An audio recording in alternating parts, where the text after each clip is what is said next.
देखो मित्र, आज तो कितनी ज्यादा चिड़िया हमारे जाल में फंस चुकी है। मुझे लगता है इतनी सारी चिड़िया हमारे जाल में आज से पहले कभी फंसी नहीं थी। हाँ हाँ मदन, तुम एकदम ठीक कहते हो। इतनी सारी चिड़िया आज से पहले हमें कभी नहीं मिली। तो चलो भैरू, हम यह सारी चिड़िया दो हिस्सों में बांटकर अपने अपने पिंजरे में रख लेते हैं। फिर भैरू और मदन अपने अपने हिस्से की चिड़िया आपस में बांटकर घर की ओर निकल पड़ते हैं। ठीक है मित्र, अब मैं अपने घर की ओर निकलता हूँ। अरे मदन, घर जाने की इतनी भी क्या जल्दी है? मेरा घर तो पास में ही है। आराम से भोजन कर लो और फिर तुम तुम्हारे घर चले जाना। नहीं नहीं भैरू, मैं भोजन किसी और दिन आकर करूँगा। अब मुझे चलना होगा। और याद रहे, कल ठीक इसी समय मैं यहाँ पर पहुँच जाऊँगा। तुम भी जल्दी से तैयार होकर ठीक उसी समय यहाँ पर पहुँच जाना। इतनी बातचीत करके दोनों मित्र अपने अपने घर की ओर निकल पड़ते हैं।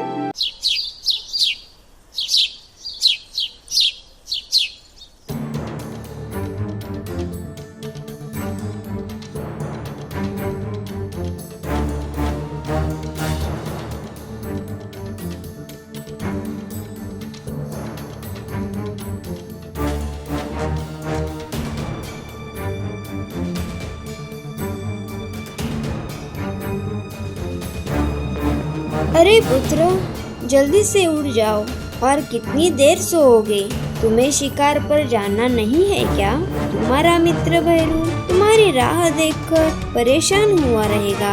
अब उठ भी जाओ जल्दी से। लगता है कोई सपना देख रहा था। अरे आज क्या बात है? मदन कहाँ पर होगा? अभी तक तो उसे यहाँ पर आ जाना चाहिए था। मैं आ गया मित्र, तुम इतनी फिक्र क्यों कर रहे हो? चलो अब चलते हैं। क्या बात है भाई, तुम्हें आज आने में इतनी देर क्यों लगी? दरअसल बात ऐसी है कि आज मैंने एक सपना देखा। सपने में बहुत सारी चिड़िया एक साथ हमारा जाल उड़ाकर ले जा रही थी और मैं उन्हें रोकने के लिए उनके पीछे पीछे दौड़ रहा था। इसी वजह से मैं देर तक सोता रहा। इसीलिए आज मैं जाल लेकर भी आया हूँ। आज हम चिड़िया ही पकड़ेंगे। लेकिन मित्र, चिड़िया तो हमने कल पकड़ी थी। आज तो हमें हिरन का शिकार करना है। अरे नहीं भाई, आज तो चिड़िया ही पकड़ेंगे। मेरा सपना कभी गलत नहीं हो सकता। नहीं नहीं मित्र, आज तो मैं हिरन ही पकड़ूंगा। अगर तुम्हें हिरन ही पकड़ना है तो तुम पकड़ो। लेकिन याद रहे, अगर तुम्हें हिरन नहीं मिला और यदि मुझे बहुत सारी चिड़िया मिल गई तो तुम्हें एक भी चिड़िया नहीं मिलेगी, याद रखना। फिर वो दोनों मित्र अपना अपना काम करने लगते हैं। एक तरफ मदन अपना जाल बिछाकर उसमें दाने गिराने लगता है और एक जगह भैरू हिरन को पकड़ने के लिए एक गड्ढा खोदने में लग जाता है। कुछ देर बाद वह दोनों अपना अपना काम खत्म कर लेते हैं। चलो मित्र, मैंने गड्ढा खोद लिया है। अब हमें आज के दिन इंतजार करना पड़ेगा। अब हम घर चलते हैं। हम लोग कल सुबह आकर देख लेते हैं। हाँ हाँ भाई, तुम ठीक कह रहे हो। अब हम घर चलते हैं। फिर वो दोनों मित्र घर की ओर निकल पड़ते हैं।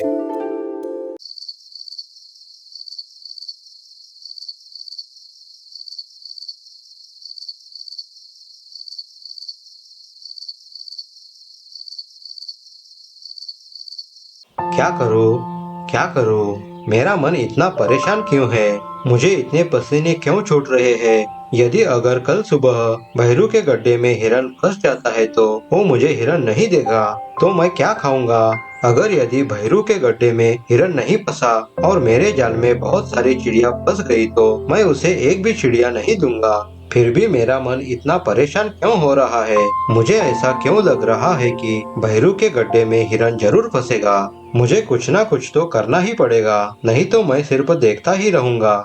नहीं नहीं, मैं ऐसा करता हूँ, कल सुबह होने से पहले ठीक 4 बजे उठकर जंगल में जाकर देखता हूँ कि सच में ही भैरू के गड्ढे में हिरन फंसा है या नहीं। तभी जाकर मेरे मन को शांति मिल जाएगी। इसी सोच विचार में मदन सो जाता है।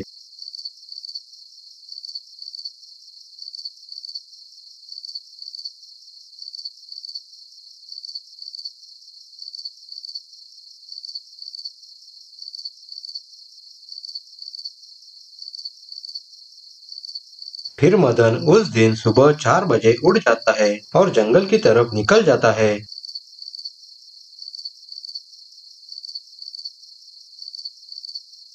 अरे ये मैं क्या देख रहा हूँ? मेरे जाल में तो एक भी चिड़िया नहीं फंसी। लगता है आज तो मैं भूखा ही मरूंगा। चलो ऐसा करते हैं, भैरू के गड्ढे में जाकर देख लेता हूँ, कहीं उसके गड्ढे में कोई हिरन तो नहीं फंसा हुआ है। हाँ हाँ, चलो चलकर देखते हैं।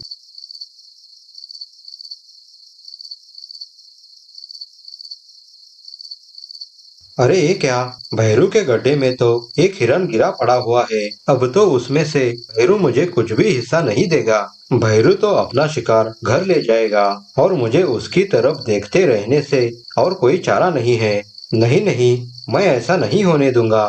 ऐसा करता हूँ, इस हिरन को पकड़कर अपने जाल में फंसा देता हूँ। मदन एक बहुत ही शातिर तथा लालची किस्म का आदमी था। तुरंत ही मदन उस हिरन को पकड़कर अपने बिछाए जाल में फंसा देता है और जाल को वहीं पर रख देता है। चलो चलो, अपना काम तो हो गया।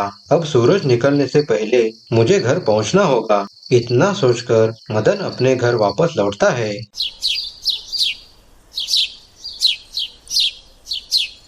सुबह होते ही भैरू अपने मित्र के घर उसे लेने निकल पड़ता है। अरे मदन, अब उड़ भी जाओ। सुबह के 8 बज चुके हैं। हमें जंगल में शिकार देखने जाना भी तो है। मुझे लगता है भैरू आ गया है। हाँ हाँ, चलो भाई, चलकर देख लेते हैं कि हमारे जाल में क्या क्या फंसा है।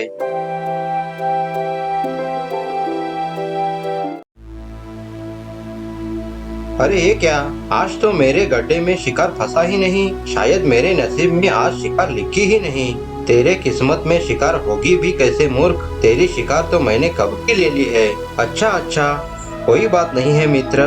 चलो अब देखते हैं मेरे जाल में क्या फंसा है।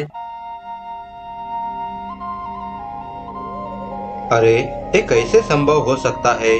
आखिर एक चिड़िया पकड़ने वाले जाल में इतनी बड़ी हिरन कैसे फंस सकती है? मुझे तो कुछ भी समझ में नहीं आ रहा है।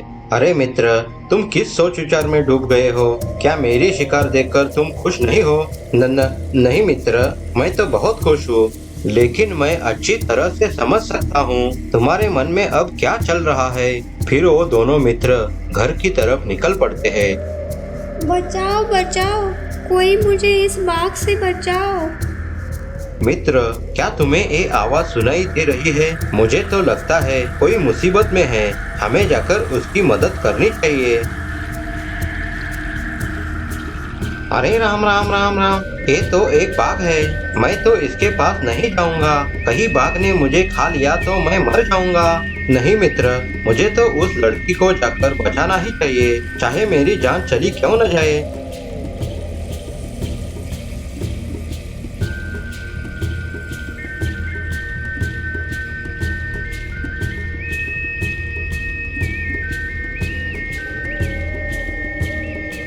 अरे वाह वाह, वह दोनों तो लड़ते लड़ते बहुत दूर चले गए। यही अच्छा मौका है उस लड़की की नजरों में हीरो बनने का। चलो चलकर उस लड़की को बचाता हूँ।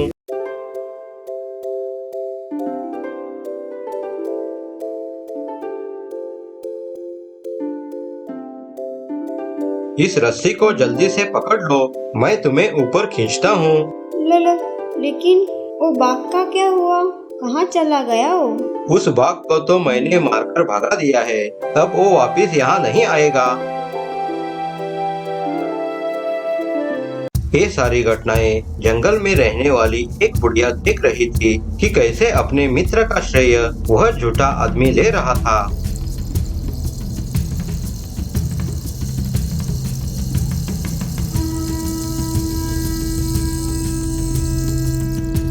अरे मित्र, तुम कहाँ पर हो? देखो, मैंने उस बाघ को मारकर भगा दिया है। परंतु मदन अपनी शिकार यहाँ पर छोड़कर आखिर चला कहाँ गया? अच्छा राजकुमारी जी, अब मुझे चलना होगा। मेरा मित्र मेरी राह देख रहा होगा।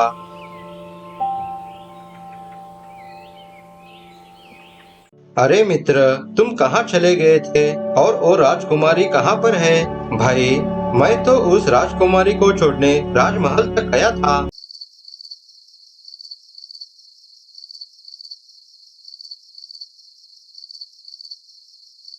लगता है अब तक तो उस राजकुमारी ने सारी बातें अपने पिताश्री को बताई होगी।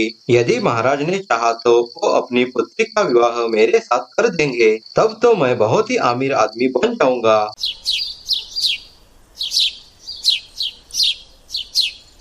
अगले दिन फिर से वह दोनों मित्र शिकार पकड़ने जंगल की ओर निकल पड़ते हैं। तभी उन दोनों को किसी के रोने की आवाजें सुनाई देती है।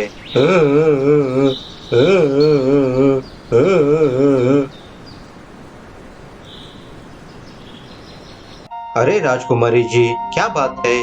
आप क्यों रो रही हो? मैं तुम्हें क्या बताऊं? मेरा इस दुनिया में पिताश्री के अलावा और कोई नहीं है। लेकिन राजकुमारी जी, तुम्हारे पिताश्री को आखिर हुआ क्या है? और वो इस वक्त कहाँ पर है जो तुम यहाँ बैठकर रो रही हो? मेरे पिताश्री को एक डायन पकड़ कर ले गई है। वो पिताश्री के आत्मा को अपने वश में कर उनसे कुछ गलत काम करवाना चाहती है। लेकिन वो डायन कहाँ पर रहती है? वो डायन कंदी वन के एक गुफा में रहती है। राजकुमारी जी, आप बिल्कुल भी चिंता मत कीजिए। मैं तुम्हारे पिताश्री को जरूर बचा के ले आऊंगा।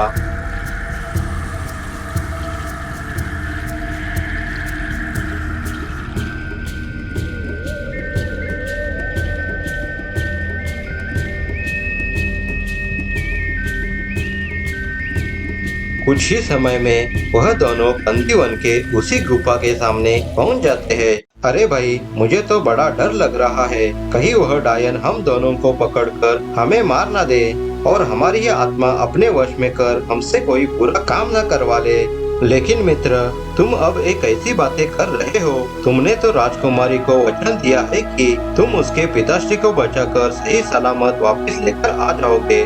हाँ हाँ, मैंने तो सिर्फ राजकुमारी के सामने एक झूठा दिखावा किया था। मैं तो अब गुफा में नहीं जाऊंगा। अगर तुम्हें जाना है तो तुम जा सकते हो। कोई बात नहीं है मित्र, तुम यहीं पर रुक जाओ। मैं राजकुमारी के पिताश्री को सही सलामत ले आता हूँ। इतना कहकर भैरू अकेला ही गुफा के अंदर राजा को बचाने चला जाता है। अब मैं तेरी आत्मा तेरे शरीर से निकालकर अपने वश में बनाकर तुम्हें एक प्रेत बना देती हूँ। अरे, ये डायन तो कुछ भयंकर बातें कर रही है। लगता है अब यह डायन राजा को मारने वाली है। मुझे जल्दी से कुछ न कुछ तो करना होगा। एक पल का भी विलंब ना करते भैरू एक डंडा लेकर पीछे से जाता है और उस डायन के सिर पर जोर से मारता है तो डायन मर जाती है और बेहोशी के हाल में ही भैरू महाराज को अपने कंधे पर उठाकर वहाँ से ले जाता है। ये सब उसका कपटी मित्र देख रहा था। अगर राजा को भैरू राजकुमारी के पास लेकर चला गया तो वो राजकुमारी के नजरों में हीरो बन जाएगा और राजा उसकी शादी राजकुमारी के साथ करवा देंगे। परंतु मैं ऐसा नहीं होने दूंगा। तभी मदन पीछे से एक डंडा लेकर आ जाता है और अपने मित्र के सिर पर जोर से प्रहार करता है तो उसका मित्र जख्मी होकर बेहोश हो जाता है।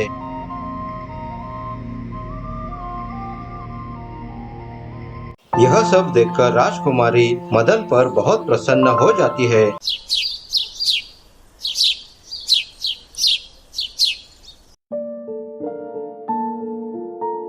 शाबाश मेरे पुत्र, मैं तुम्हारे इस कार्य से बहुत प्रसन्न हो चुका हूँ। जो कार्य हमारे जाबाज सैनिक नहीं कर पाए वह कार्य तुमने बहादुरी के साथ कर दिखाया है और इसी कारण मैं अपने पुत्री का विवाह तुम्हारे साथ करने का फैसला कर चुका हूँ। जाओ सैनिकों, जाओ, पूरे राज्य में यह खबर फैला दो और इसी शुभ अवसर पर सभी राज्यवासियों को अपने शुभ आशीर्वाद देने के लिए राजमहल आने का आमंत्रण दे दो। अरे अरे महाराज, यह विवाह नहीं हो सकता। लेकिन तुम कौन हो जो कि मेरी पुत्री का विवाह रोकने के लिए यहाँ पर आई हो? रुकिए महाराज, यह आदमी एक नंबर का धोखेबाज और लालची है। फिर वो बुढ़िया राजा को सारी हकीकत बताती है। फिर राजा उस बुढ़िया के घर जाकर देखता है तो सच में ही उसका मित्र घायल अवस्था में पड़ा हुआ था। ये सब देखकर राजा को भी दूसरे धोखेबाज मित्र की असलियत का पता चल पड़ा। सैनिकों, ले जाओ इस लालची और धोखेबाज आदमी को और इसे बंदी बनाकर कड़ी से कड़ी सजा दे दो। फिर राजा अपनी पुत्री का विवाह भैरू शिकारी के साथ करवाता है और अपना आधा राज्य तथा बहुत सारी संपत्ति उसे दे देता है।